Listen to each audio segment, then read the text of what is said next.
ஓம் சாந்தி. அவ்யக்த சமிக்ஞை 27 जनवरी 2025। मनसा द्वारा सकाश तब दे सकेंगे जब निरंतर एक रस स्थिति में स्थित होने का अभ्यास होगा।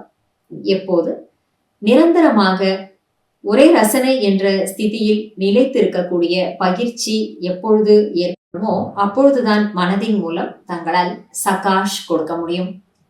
மனதின் மூலம் எப்ப நம்மால சகாஷ் அல்லது சக்திகளை கொடுக்க முடியும்னா, நிரந்தரமாக ஒரே சீரான மனநிலையில நாம இருக்கும் பொழுதுதான் சகாஷ் கொடுக்கும் சேவையை செய்ய முடியும். इसके लिए पहले व्यर्थ संकल्पों को शुद्ध संकल्पों में परिवर्तन करो। இதற்காக நீங்கள் முதலில் வீணான எண்ணங்களை சுத்தமான எண்ணங்களாக மாற்றிக்கொள்ளுங்கள். மனசா சேவை செய்வதற்கு ஒன்று ஏக்ரஸ் நிலை, ஒரே சீரான நிலையில நம்ம மனம் இருக்கணும் என்பது ஒரு விஷயம். அதற்கு பாபா அடுத்த பாயிண்ட் என்ன சொல்றாரு? வீண் எண்ணங்களை சுத்த எண்ணங்களாக நம்ம மாற்றணும்.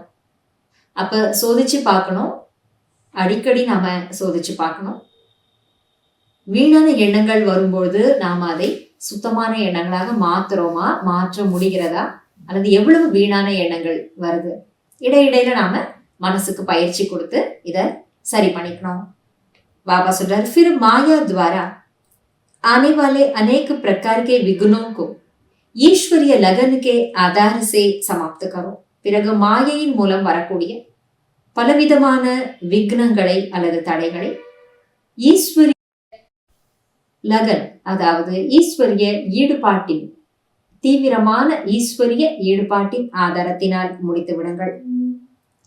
வீண் எண்ணங்களை மாற்றக்கூடிய காரியத்தை செய்வது மட்டும் இல்லாம மாயையின் மூலமாக நம்முடைய வாழ்க்கையில வரக்கூடிய பலவிதமான தடங்கல்களை தீவிரமான ஈஸ்வரிய ஈடுபாட்டிலே அதனுடைய ஆதாரத்தினாலே நாம அழிச்சிடணும் அல்லது முடிச்சிடணும்ன்றார் பாபா.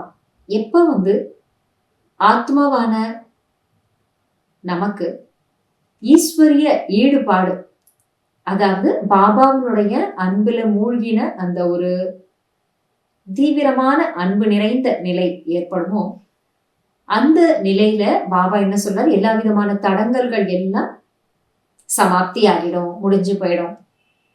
एक बाप दूसरा न कोई इस पाठ द्वारा एकाग्रता की शक्ति को बढ़ाओ। ஒரு தந்தை தவிர வேறெவரும் இல்லை என்ற பாடத்தின் மூலம் ஒருமுகப்படுத்தும் சக்தியை நீங்கள் அதிகரித்துக் கொள்ளுங்கள்.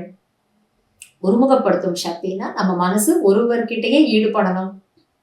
ஒரே சீரான மனநிலையில ஒருத்தருடைய சுவையில மூழ்கின நிலையில நாம இருக்கணும். அப்படின்னும் பொழுது அந்த ஒருவரை தவிர வேறு யாருமே இல்லை அப்படின்னாதான் அந்த நிலையை நாம அடைய முடியும்.